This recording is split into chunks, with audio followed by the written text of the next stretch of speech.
우리 시간 함께 하나님 말씀 우리 함께 나누도록 하겠습니다. 우리 하나님 말씀 창세기 말씀인데요. 창세기 28장 우리 10절부터 22절까지 말씀을 우리 한 절씩 좀 교독하도록 하겠습니다. 창세기 28장 우리 10절부터 22절까지 말씀입니다. 제가 가지고 있는 성경으로는 구약 40페이지, 41페이지에 있습니다. 창세기 28장 우리 10절부터 22절까지 말씀인데요. 우리 한 절씩 좀 교독하면서 우리 함께 말씀을 좀 함께 읽도록 하겠습니다. 구약 40페이지, 41페이지에 있습니다. 창세기 28장 우리 10절부터 22절까지 말씀입니다. 제가 먼저 10절 말씀 먼저 읽도록 하겠습니다. 야곱이 브엘세바에서 떠나 하란으로 향하여 가더니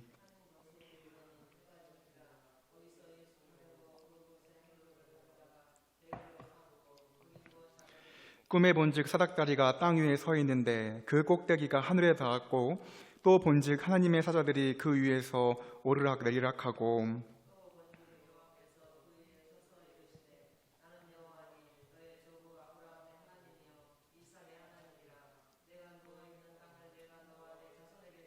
내 자손이 땅에 티끌같이 되어 내가 서쪽과 동쪽과 북쪽과 남쪽으로 퍼져나갈지며 땅의 모든 족속이 너와 내 자손으로 말미암아 복을 받으리라.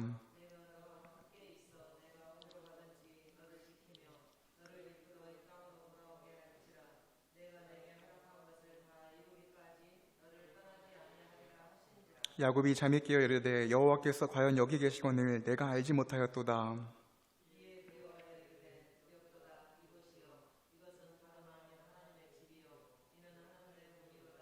야곱이 아침에 일찍 일어나 베개로 삼았던 돌을 가져다가 기둥으로 세우고 그 위에 기름을 붓고 야곱이 서연하여 이르되 하나님이 나와 함께 계셔서 내가 가는 이 길에서 나를 지키시고 먹을 떡과 입을 옷을 주시어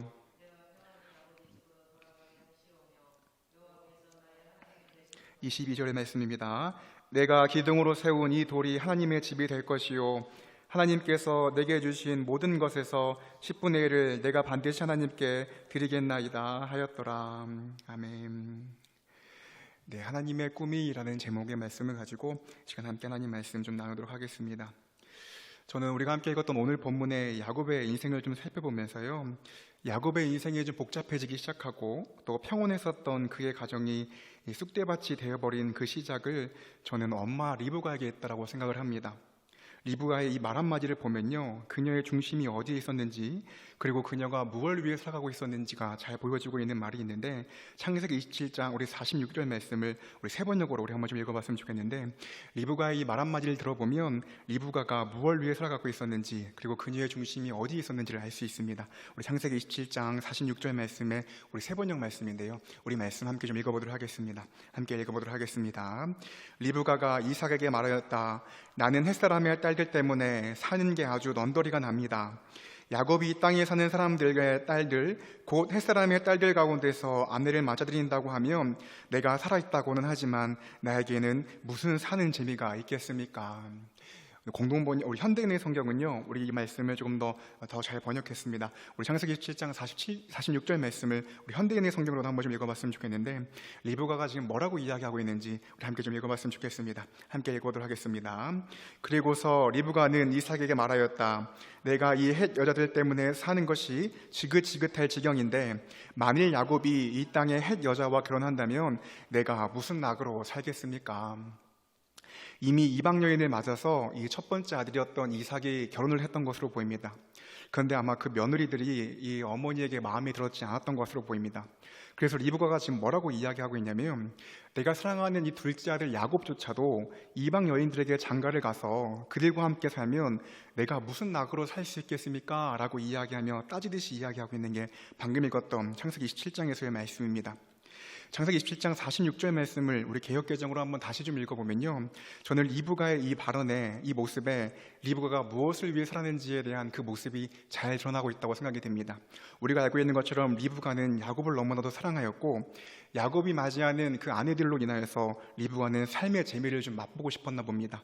우리 창세기 27장 함께 읽었던 말씀의 46절 말씀을 우리 개역개정으로 한번 다시 좀 읽어봤으면 좋겠는데요. 창세기 27장 46절입니다. 우리 다시 한번 좀 읽어보도록 하겠습니다.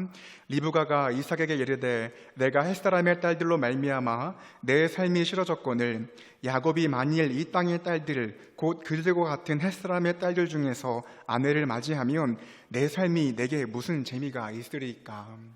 첫째 아들이 맞이했던 이 며느리들은 아마 이 리브가에게 재미가 없었던 것으로 보입니다.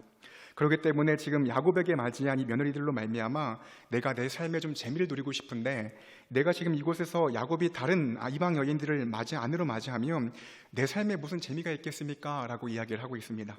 우리 창세기 27장 46절을 하고 다시 한번 좀 띄워주시면요, 이 리브가가 이야기하는 내 삶이 싫어졌다, 그리고 내 삶에 무슨 재미가 있겠느냐라고 이야기하는 이 단어를 히브리 언어로 좀 잘 찾아보면 그 단어가 하이라고 이야기하는 히브리 언어입니다. 이 하이라는 히브리어 원어는 생명을 뜻하고 있는, 살아있는 을 뜻하고 있는 단어인데요, 이 단어가 창세기 1장, 2장에서 많이 사용되고 있는데 특별히 창조기사에서 많이 사용되고 있는 것을 알 수 있습니다. 우리 창세기 1장 20절과 21절 말씀도 좀 읽어봤으면 좋겠는데, 이 리브가가 이야기하는 내 삶에 무슨 의미가 있겠냐, 내 삶이 무슨 재미가 있겠냐라고 이야기하는 이 내 삶과 동일한 단어가 창세기 1장 20절과 21절에 기록되어 있습니다. 우리 창세기 1장 20절과 21절도 우리 가서 한번 좀 읽어봤으면 좋겠는데요, 20절, 21절입니다. 함께 읽어보도록 하겠습니다.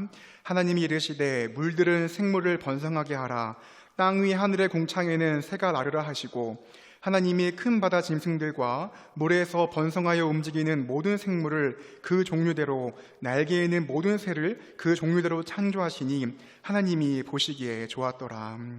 창세기가 시작되어지면서 아무런 생명이 없었던 그곳 가운데에 하나님께서 많은 것들을 창조하고 계십니다. 근데 그 창조하시는 그 기사 가운데에 모든 생물들은 종류대로 있어라 라고 이야기하시며 하나님이 천지를 창조하고 계실 때 그때 사용됐던 단어가 오늘 함께 읽었던 리브가가 내 삶에 무슨 의미가 있느냐라고 이야기하는 그 삶과 동일한 단어인 것을 알 수 있습니다. 심지어 하나님께서 아담을 창조하시고 그 아담에게 생기를 불어넣으실 때도 이 히브리 단어 하이라는 단어가 사용되고 있는데요, 우리 창세기 2장 7절 말씀도 우리 가서 한번 좀 읽어봤으면 좋겠는데, 창세기 2장 7절 말씀도 우리 한번 좀 읽어봤으면 좋겠습니다. 함께 읽도록 하겠습니다. 여호와 하나님이 땅의 흙으로 사람을 지으시고 생기를 그 코에 불어넣으시니 사람이 생명이 되니라.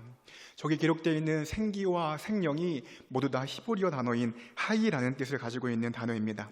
곧 생명, 살아있는 이라는 것을 단어를 가지고 있는데, 우리가 함께 읽었던 처럼 말씀 창세기 27장 46절에서 리브가가 내 삶이 의미가 있겠냐, 야 내 삶이 이래서 어디 낙이 있겠냐라고 이야기하는 그 단어와 동일한 단어를 쓰고 있는 것입니다. 곧 리브가는 현재 이방 아내로 인하여서 내 삶이 이렇게 재미가 없다, 내 삶이 무슨 이렇게 의미가 있느냐라는 이 이야기는 내가 지금 생명의 근원을 어디에 두고 살아가고 있는지, 내 생명의 가치를 어디에 두고 살아가고 있는지를 분명히 이야기하고 있습니다. 그녀의 호흡의 목적은, 그녀의 삶의 이유와 생명의 근원은 곧 자기가 원하는 삶의 모습이 있었는데 자기가 생각했던 첫째 아들의 며느리로부터는 그것을 얻지 못하니 야 이것이 내 삶에서 무슨 의미가 있겠냐라고 이야기하고 있는 것이 리브가의 모습이라는 것을 분명히 알 수 있습니다. 야곱을 향한 그녀의 애정이나 둘째 아들 야곱에게 생명을 두고 있었던 그 리브가의 모습을 봤을 때는 리브가가 그의 온 생애 가운데에 어떤 모습을 위해 살아가고 있었는지가 분명히 좀 보여지고 있는데요, 저는 요즘에 이 리브가의 모습을 좀 묵상하면서요, 또 창세기에서 보여지고 있는 이 야곱과 이 리브가와 에서와 또 이삭의 모습들을 좀 보면서 지난주에 추석 때 제가 조금 재미난 경험을 또 했고 또 신기한 광경을 했던 것이 바로 저희 형의 모습이었습니다. 지금까지 저희 형의 모습은요, 늘 피곤하고 힘들어하고 저에게 까칠했었던 형입니다. 이번에도 지난 추석 때 모여서 가족끼리 좀 모여 있었더니 이런저런 잔소리를 저에게 좀 하더라고요.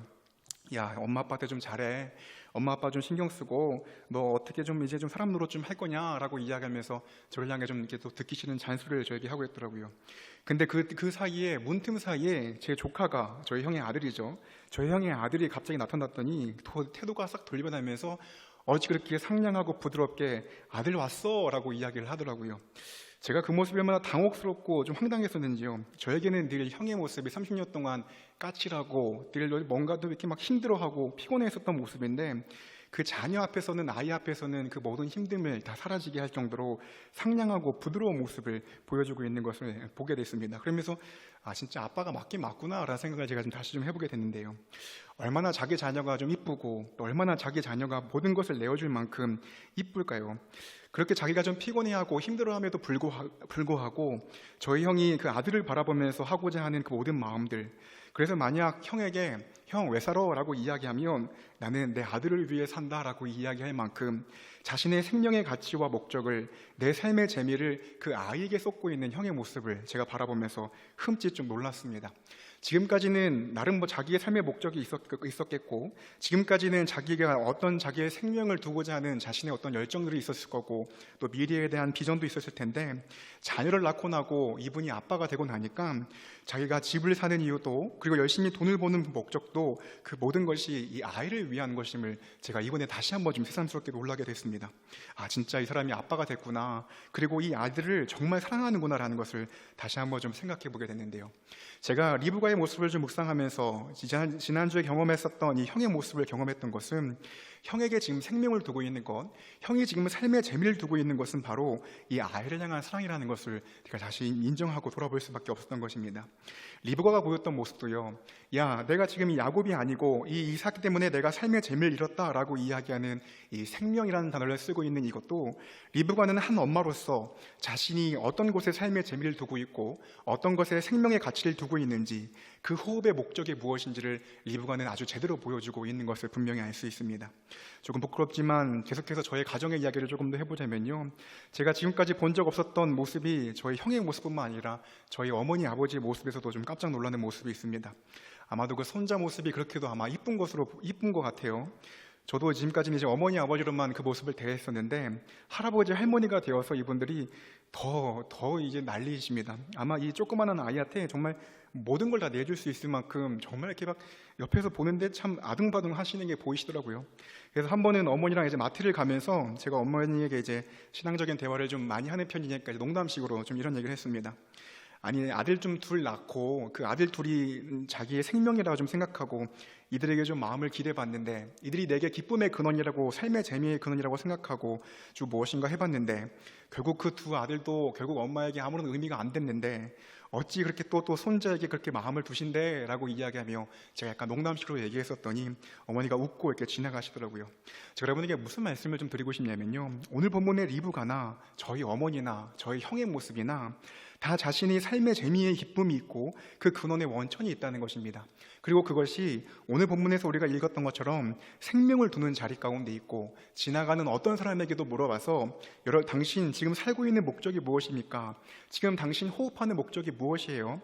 왜 그렇게 돈을 벌기 위해 아등바등 애쓰고 있습니까? 라고 이야기할 때 그 내면에 가족을 향한 사랑이건, 자녀를 향한 사랑이건, 손자를 향한 사랑이건, 그것이 성공이건 돈이건 모두가 자신의 생명을 거는 자리가 분명히 있다는 것입니다. 어딘가에 생명을 두고 살아가고 있고, 그것이 자녀이든 성공이든 명예이든 그것에 생명을 두고 그것에 가치를 두고 아무리 힘들고 어려워도 그것에 생명을 두고 살아가고 있는 것이 우리 모두의 모습이고, 우리가 함께 읽었던 오늘 본문에서의 리브가의 모습이라는 것을 저는 계속해서 창세기 말씀을 묵상하면서 또 인정하고 또 돌아보게 됩니다. 오늘 본문에도 보면요, 그렇게 자신의 생명을 두고 있고 자신의 생명의 가치를 두고 있는, 또 어딘가에 두고 살아가는 사람이 한 명 등장하는데 바로 야곱이라는 사람입니다. 야곱은 아직 결혼을 안 해서인지 그 생명을 두는 자리가 자기 가족도 아니고 자기 자녀들도 아니고 자신의 인생을 향한 축복에 있는 것을 분명히 알 수 있는데, 오늘 본문 말씀입니다. 우리 창세기 28장 20절부터 21절까지 말씀을 우리 세 번역으로 우리 한번 좀 읽어봤으면 좋겠는데, 리브가는 야곱에게 그 모든 생명을 두었고 야곱은 축복에 자신의 생명을 두고 있는 것을 알 수 있습니다. 창세기 28장 우리 20절부터 21절 말씀을 세 번역으로 우리 한번 좀 읽어봤으면 좋겠는데요, 이 말씀도 우리 함께 좀 읽어봤으면 좋겠습니다. 함께 읽어보도록 하겠습니다. 야곱은 이렇게 서원하였다. 하나님께서 저와 함께 계시고 제가 가는 이 길에서 저를 지켜주시고 먹을 것과 입을 것을 주시고 제가 안전하게 저희 아버지의 집으로 돌아가게 해주시면 주님이 저희 하나님이 되실 것이며. 야곱의 기도를 좀 자세히 살펴보면요, 야곱은 지금 하나님을 향하여서 상당히 조건적으로 기도하고 있는 것을 알 수 있습니다. 우리 10절 말씀부터 한번 다시 좀 띄워주시면요, 야곱이 지금 하나님 앞에 나와 조건적으로 어떻게 기도하고 있냐면, 하나님 저를 지켜주시고 그리고 저에게 먹을 것을 주시고, 그리고 저에게 입을 것을 주시고, 그리고 21절 말씀인데요, 그리고 제가 아버지의 집으로 안전하게 돌아오게 해주신다면 주님이 저희 하나님이 되주실 것입니다 라고 이야기하고 있는 것이 오늘 본문에서의 야곱에서의 모습입니다.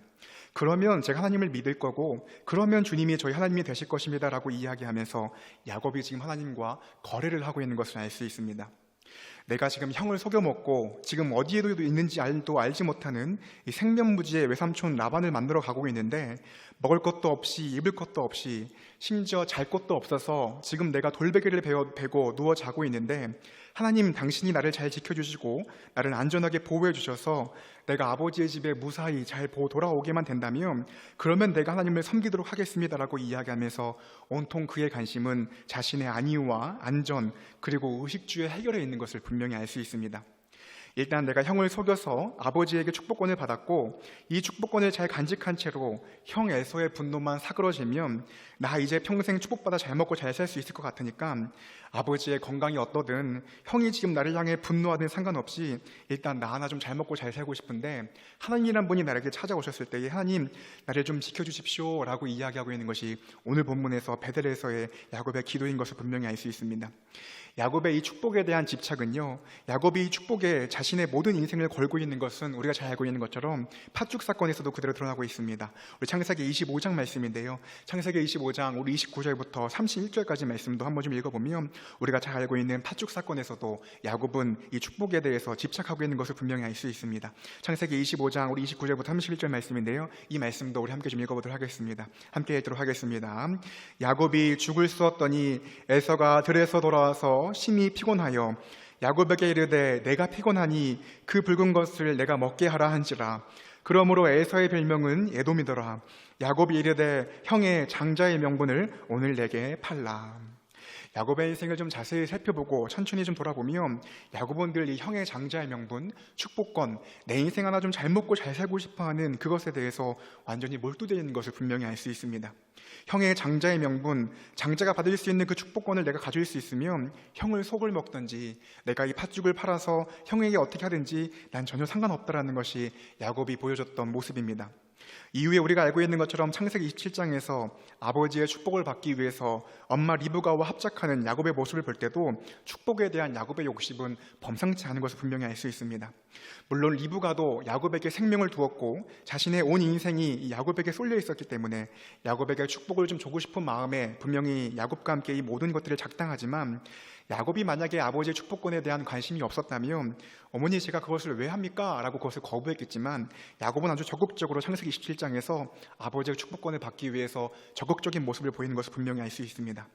야곱이 이렇게 축복에 대한 열망이 아주 적나라하게 드러나는 것은 우리가 알고 있는 환도뼈가 어긋나는 분이엘에서 그대로 드러나고 있는데요, 우리 창세기 32장 24절부터 26절까지 말씀 보면 야곱이 아주 적나라하게 하나님을 향하여서 내게 축복을 달라고 이렇게 이야기하고 있습니다. 우리 창세기 32장 24절부터 26절까지 말씀도 우리 한번 좀 같이 읽어봤으면 좋겠는데요, 야곱이 분이엘에서 환도뼈가 어긋날 정도로 천사와 씨름하면서 나에게 축복권을 주십시오 라고 이야기하며 이렇게 이야기하고 있습니다. 창세기 32장 24절부터 26절 말씀인데요, 함께 좀 읽어보도록 하겠습니다.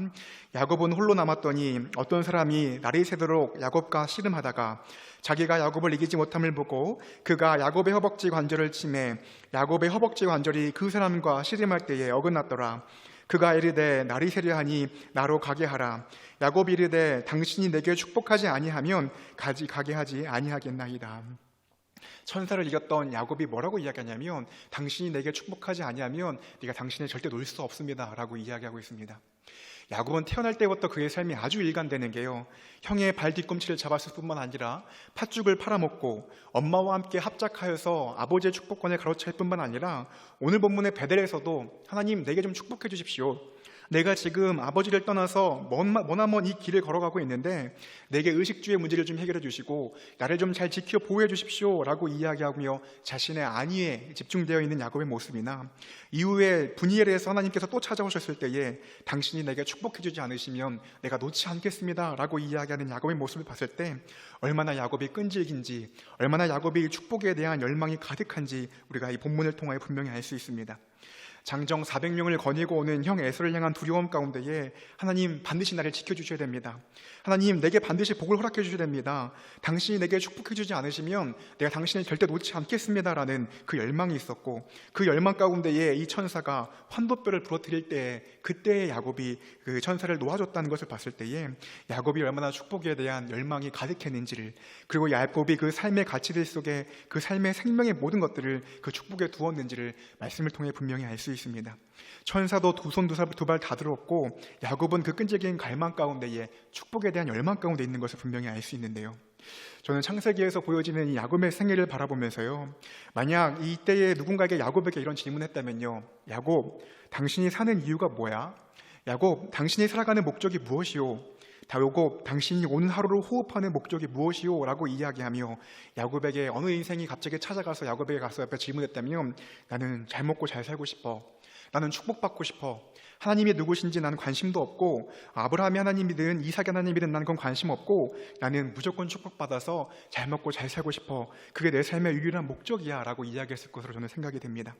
마치 리브가가 자신의 생명의 근원을 자신의 아들 야곱에게 두었던 것처럼요, 야곱은 자신의 생명의 근원의 모든 것을 나는 축복받고 싶다, 나는 잘 먹고 잘 살고 싶다, 하나님을 이용해서라도 나는 내 인생 한번 좀 잘 먹고 잘 살고 싶다라는 것이 야곱 가운데 가득했었고, 우리가 방금 읽었던 분이엘에서도 하나님 내게 축복해 주십시오, 형 에서로부터 나를 보호해 주시고 나에게 좀 안정감을 주십시오 라고 이야기하며 끈질기게 씨름하고 있는 것이 분이엘에서의 분명한 야곱의 모습인 것을 분명히 알 수 있습니다.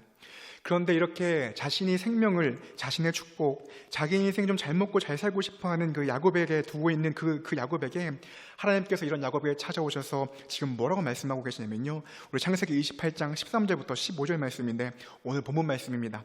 베들레헴 하나님께서 야곱에게 찾아오셔서 이렇게 말씀하고 계시는데, 창세기 28장 13절부터 15절 말씀인데요, 우리 말씀도 함께 좀 같이 읽어봤으면 좋겠는데 너무 유명한 말씀이고 또 우리가 너무나 좋아하는 말씀인데, 하나님께서 이렇게 자신의 축복 앞에 몰두되어 있었던 야곱을 향하여서 이렇게 하나님께서 찾아오셔서 말씀하고 계십니다. 창세기 28장 우리 13절부터 15절 말씀인데요, 함께 좀 읽어보도록 하겠습니다. 또 본즉 여호와께서 그 위에 서서 이르시되, 나는 여호와니 너의 조부 아브라함 하나님이요 이삭이 하나님이라. 내가 누워있는 땅을 내가 너와 내 자손에게 주리니 내 자손이 땅의 티끌같이 되어 내가 서쪽과 동쪽과 북쪽과 남쪽으로 퍼져나갈지며 땅의 모든 족속이 너와 내 자손으로 말미암아 복을 받으리라. 내가 너와 함께 있어 내가 어디로 가든지 너를 지키며 너를 이끌어 이 땅으로 돌아오게 할지라. 내가 내게 허락한 것을 다 이루기까지 너를 떠나지 아니하리라 하신지라. 아멘. 우리 이 말씀을 너무 좋아하는 말씀입니다. 그리고 밑줄도 많이 치고요, 이 말씀을 들으면 우리 모두 즉각적으로 아멘 하고 우리가 하나님 우리에게도 이런 복 주십시오 라고 이야기합니다. 우리의 관심사는 대부분 어디에 찍혀있냐면요, 제가 13절부터 15절 말씀을 굵은 글씨로 다시 한번 좀 말씀을 좀 준비했는데요, 제가 한번 좀 읽어드리겠습니다. 우리는 이 말씀을 읽으면서 늘 이곳에 방점을 찍고 읽고 있는 것 같습니다. 하나님께서 약속하신 복들 중에 이런 것에 하나님 앞에 관심을 두고 있는데요, 제가 한번 좀 읽어드리겠습니다. 내가 누워있는 땅을 내가 너와 내 자손에게 주리니 주님 내게 땅 주십시오 아멘 이라고 이야기합니다. 우리 앞에 나와 있는 김혜자 집사님도 아멘이라고 외치셨습니다. 우리 14절 말씀인데요, 14절 말씀도 읽어보겠습니다. 내 자손의 땅에 티끌같이 되어서 내 자손이 이런 땅 가운데에 살 것이다 라고 이야기하며 우리도 이 말씀에 집중합니다. 우리가 땅 받고 싶고 하나님 우리에게 복 주십시오 라고 이야기하며 우리가 하나님의 말씀 앞에 아멘 하고 싶은 마음이 참 많이 드는 말씀인데요, 15절 말씀입니다. 15절 말씀도 한번 좀 제가 좀 읽어드리겠습니다. 내가 너와 함께 있어 내가 어디로 가든지 너를 지키며 너를 이끌어 이 땅으로 돌아오게 할지라. 얼마나 좋은 말씀인가요? 하나님이 우리 가운데 땅 주시겠다고 말씀하시고요, 우리 13절 말씀 다시 한번 좀 띄워주시면요, 하나님이 우리 가운데 땅 주시겠다라고 말씀하시고 하나님께서 우리 가운데에 자손 주시겠다라고 말씀하시고, 심지어 15절 말씀 보면 하나님이 우리와 함께 언제든지 함께 해주시겠다라고 분명히 약속하십니다. 그러면 우리 이 말씀 듣고요, 그냥 무조건적으로 반응하고 즉각적으로 반응합니다. 아멘, 하나님 우리와 함께 해주십시오 라고 이야기하며 이런 말씀을 너무 좋아하는데요, 저는 오늘 본문의 야곱의 모습을 좀 바라보면서, 그리고 우리가 우리의 모습들을 좀 돌아볼 때요, 우리가 하나님의 음성을 얼마나 많이 오역하고 있는지 다시 한번 좀 돌아보게 됩니다. 제가 오늘 본문을 좀 돌아보면서 우리가 하나님의 진짜 뜻이 아닌 하나님의 뜻을 우리의 마음대로 번역하고 그것을 오역하게 되어지는 경우가 곧 우리가 우리 마음에 우리의 생명을 어디에 두고 있는지에 따라서 우리가 하나님의 말씀을 오역하게 된다는 겁니다. 우리 13절, 14절, 15절 말씀을 좀 다시 한번 띄워주시면요, 하나님께서 우리 가운데 행하시고자 하시는 그 일은 단순히 야곱의 한 인생을 잘 먹고 잘 살게 하는 것이 아니라, 단순히 야곱의 인생 가운데 하나님께서 함께 하시겠다는 그 정도의 약속이 아니라, 하나님의 약속은 더 광활한 약속 가운데에, 하나님의 약속은 더 초월적인 은혜 가운데 있다는 것을 분명히 알 수 있는데요, 우리 이번에는 좀 두꺼운 글씨를 좀 더 집중하면서 하나님께서 야곱에게 하시고자 하시는 그 뜻이 무엇인지를 우리 13절, 14절, 15절을 우리 다시 한번 좀 읽어봤으면 좋겠는데요, 함께 좀 읽어보도록 하겠습니다. 또 본즉 여호와께서 그 위에 서서 이르시되 나는 여호와니 너의 조부 아브라함의 하나님이요 이삭의 하나님이라.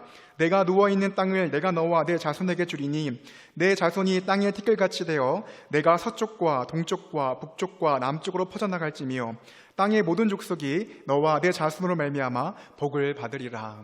하나님의 관심은 지금 어디에 있냐면요, 우리 13절 말씀 다시 한번 띄워주시면요, 내가 너에게 복을 줄 것이다 라고 이야기하지만 나는 여호와다 라고 이야기하며, 내가 아브라함의 하나님이다 라고 이야기하며 이삭의 하나님이다 라고 이야기합니다. 단순히 야곱 네가 누워있는 그 땅을 내가 너에게 줄 거다, 내가 너에게 약속한 이 집을, 이 부동산을 너에게 줄 거다라고 이야기하는 것이 아니라, 아브라함으로부터 시작되어지고 이삭에게 이어지는, 그리고 야곱으로부터 이어지는 이 하나님의 놀라운 축복을 내 자손에게 줄 것이다 라고 분명히 이야기하고 있습니다.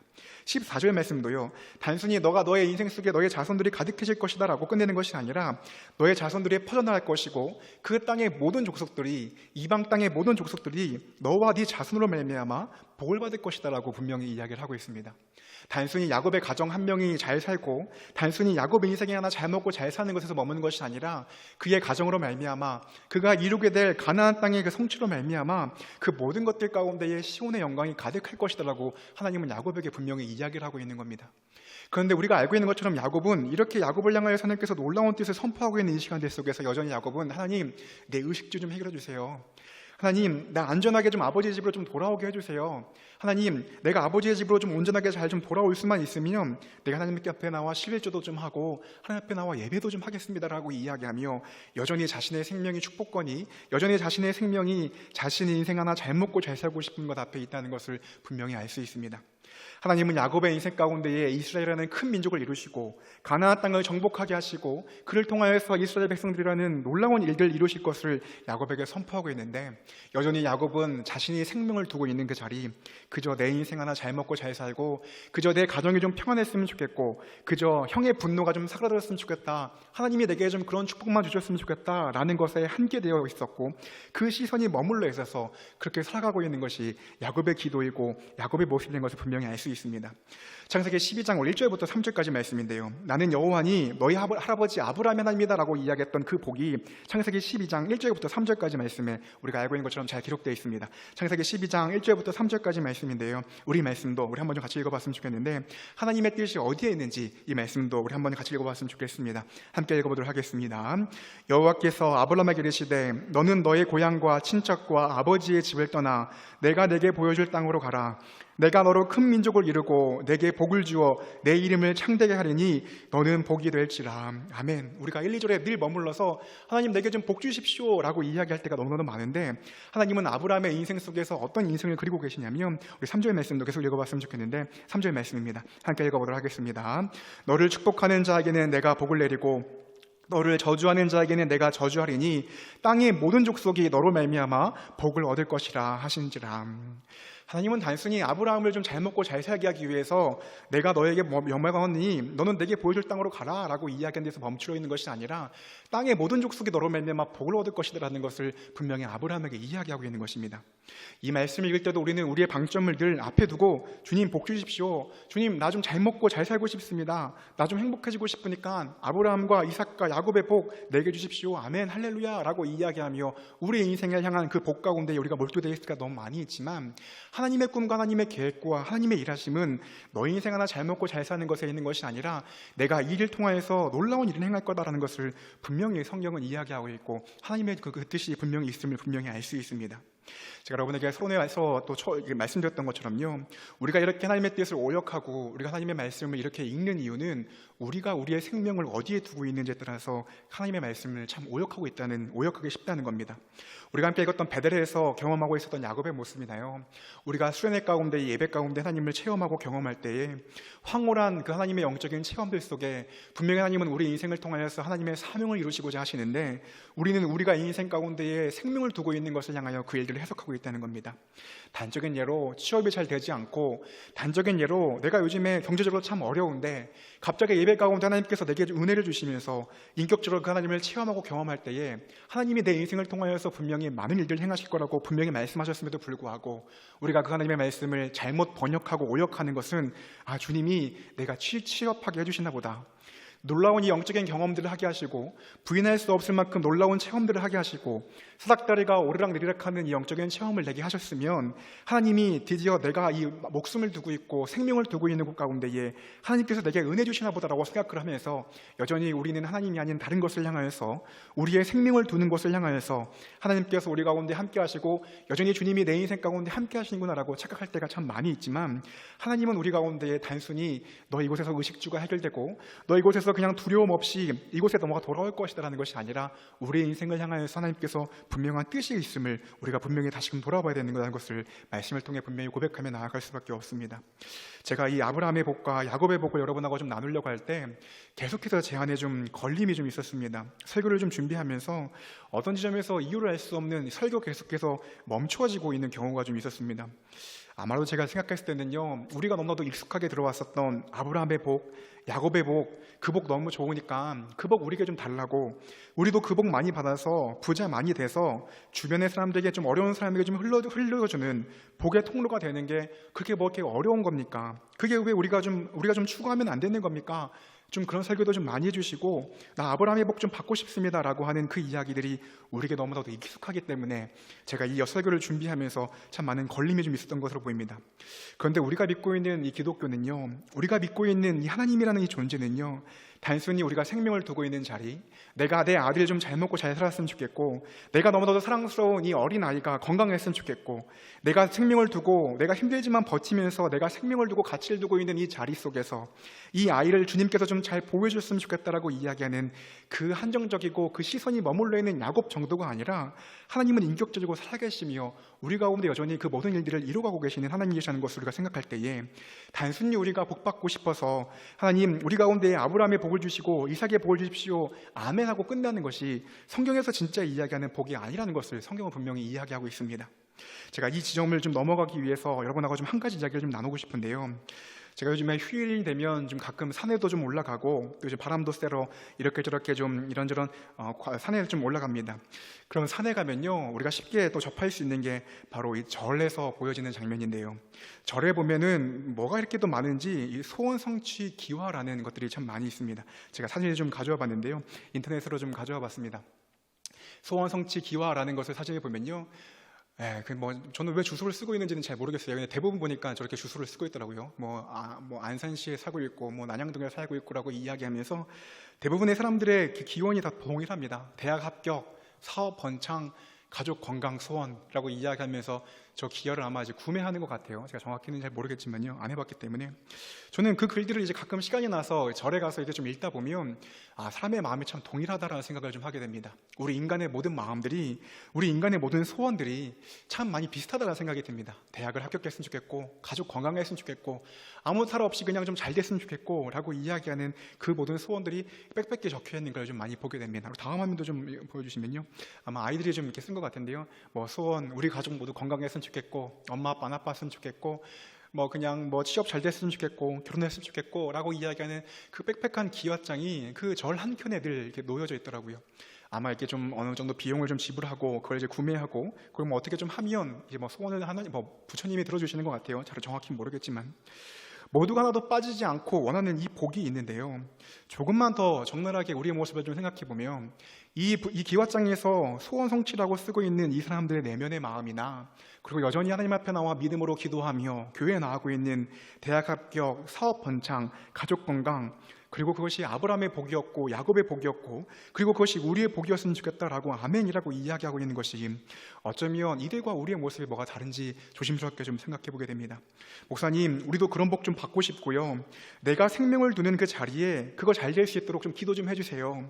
내가 생명을 두는 우리 가족의 건강에, 내가 생명을 두고 있는 이 사업의 번창에 그거 잘 될 수 있도록 좀 기도 좀 해주세요. 하나님이 내 인생을 향하여 어떤 계획과 어떤 꿈을 가지고 있든지 전혀 상관없이 그저 내 안정감, 우리 가족의 평안을 위해 좀 기도해 주세요 라고 이야기하는 그 간구 속에 어쩌면 우리가 살아가고 있고 기독교가 그 가운데 머물러 있지 않은지 저는 오늘 본문을 보면서 그걸 계속해서 좀 생각해보고도 고민해보게 되는데요.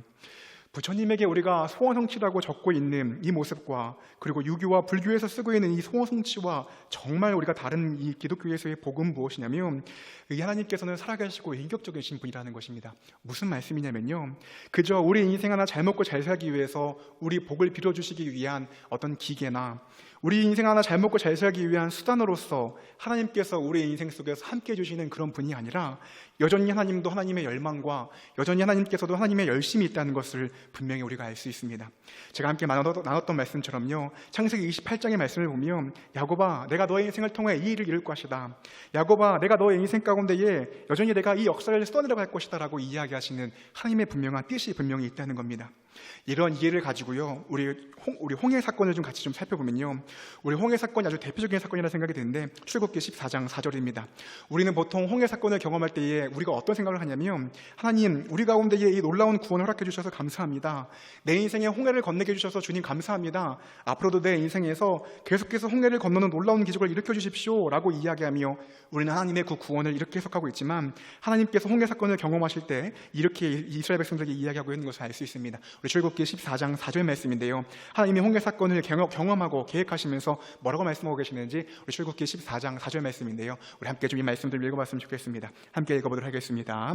내가 바로의 마음을 완악하게 한즉 바로가 그들의 길을 따르니 내가 그와 그의 온 군대로 말미암아 영광을 얻어 애굽 사람들이 나를 여호와인 줄 알게 하리라. 아멘. 우리 14장 17절과 18절 말씀도 좀 읽어봤으면 좋겠는데, 하나님께서 홍해의 사건을 계속해서 계획하시고 이뤄가시고 계시면서 하나님의 열심과 하나님의 열망이 있다는 것을 분명히 알 수 있습니다. 우리 출애굽기 14장 17절과 18절 말씀인데요, 우리 너무 중요한 말씀입니다. 이 말씀도 우리 함께 한 목소리로 함께 읽어보도록 하겠습니다. 함께 읽도록 하겠습니다. 내가 애굽 사람들의 마음을 완악하게 할 것인즉 그들이 그 뒤를 따라 들어갈 것이라. 내가 바로와 그의 모든 군대와 그의 병거와 마병으로 말미암아 영광을 얻으리니 내가 바로와 그의 병거와 마병으로 말미암아 영광을 얻을 때에야 애굽 사람들이 나를 여호와인 줄을 알리라 하시더니. 아멘. 우리는 홍해를 건너면서요, 하나님이 우리 가운데 놀라운 기적을 행했다. 야, 우리가 홍해를 건너는 놀라운 구원의 사건을 하나님이 아니고서는 도저히 설명할 수 없는 내 인생에 놀라운 기적을 하나님께서 행하셨다라고 이야기하며, 하나님, 내 인생의 홍해를 또 건너게 해주세요. 하나님, 내 인생에 또 놀라운 기적들을 좀 경험하게 해주세요. 하나님이 아니고서는 도저히 설명할 수 없는 놀라운 기적을 내 인생에 좀 허락해 주세요. 이번에는 우리 아들입니다. 이번엔 우리 딸입니다. 우리 아들 이번에 좀 대학 가게 됐으니까 이번에 우리 딸 좀 대학 가게 해주세요 라고 이야기하며 그 홍해 사건을 우리 개인적으로 해석할 때가 너무나도 많이 있지만, 그것이 이들에게 분명히 복이었고 놀라운 축복의 사건이었지만, 하나님은 이 홍해 사건을 통하여서 분명히 뭐라고 말씀하시냐면요, 우리 18절 말씀 다시 한번 좀 띄워주시면요, 출애굽기 14장 18절 말씀인데 하나님께서 분명히 이렇게 말씀하십니다. 내가 그들로 말미암아 영광을 얻을 것이다. 그리고 내가 그들로 말미암아 영광을 얻을 그때에 애굽 사람들이 나를 여호와인 줄을 알게 될 것이다 라고 분명히 이야기하고 있습니다. 이 말씀이 오늘 본문 우리가 함께 읽었던 창세기에서 야곱에게 주셨던 복과 아주 동일한 것은 무엇이냐면, 내가 야곱에게 하나님이 아니고서는 설명할 수 없는 놀라운 복을 야곱에게 줄 건데, 내가 그 일로 말미암아 영광을 받을 것이고, 그 일로 말미암아 야곱으로 말미암아 모든 사람들이 복을 받을 그때에 그들이 여호와 하나님만이 참 하나님이심을, 여호와 하나님만이 참된 복 주시는 분이심을 내가 분명히 선포할 것이다 라고 이야기하고 있는 것을 분명히 알 수 있습니다.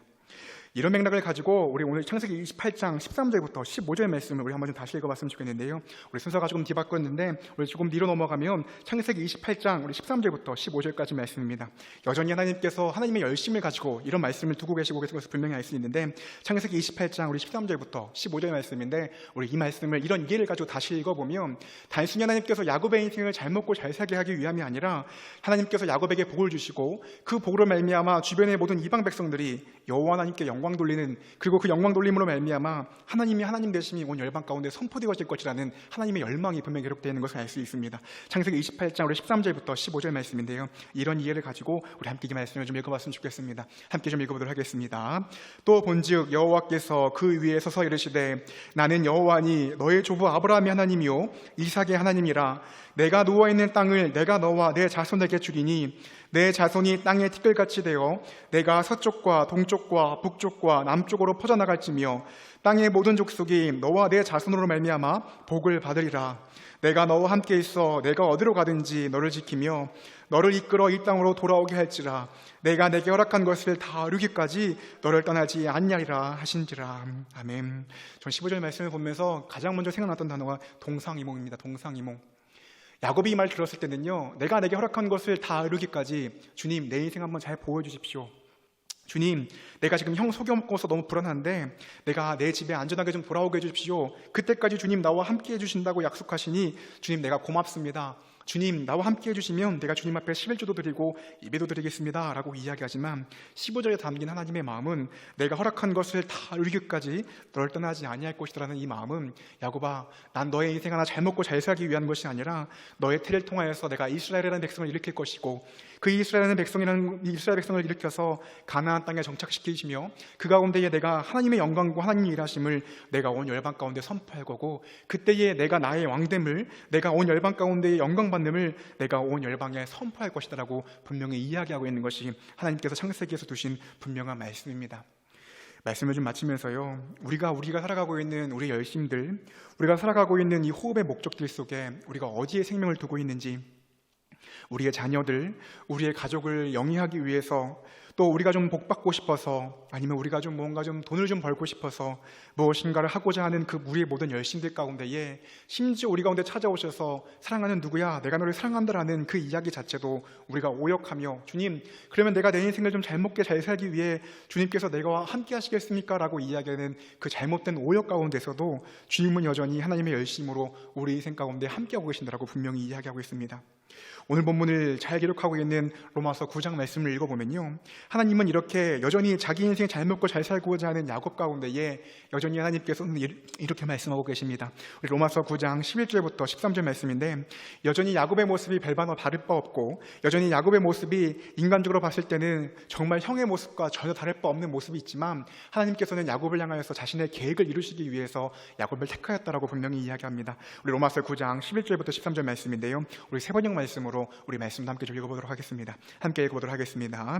그들이 태어나기도 전에 무슨 선이나 악을 행하기도 전에 택하심이라는 원리를 따라 세우신 하나님의 계획이 살아있게 하시려고, 또 이러한 일이 사람의 행위에 근거하는 것이 아니라 부르시는 분께 달려있음을 나타내시려고 하나님께서 리브가에게 말씀하시기를 형이 동생을 섬길 것이다 하셨습니다. 이것은 성경에 기록된 바 내가 야곱을 사랑하고 에서를 미워하였다 한 것과 같습니다. 여전히 자기 인생을 향하여 몰두되고 있고요, 여전히 자기의 축복에 대해서 그것에 생명을 두고 그것에 가치를 두고 호흡의 목적을 두고 살아가고 있는 야곱 가운데에 하나님께서 내가 아무런 내가 목적도 없이 아무런 이유도 없이 내가 그저 야곱을 택했다, 그리고 내가 야곱을 통하여서 반드시 이 일을 이룰 것이다라고 성경은 분명히 이야기하고 있습니다.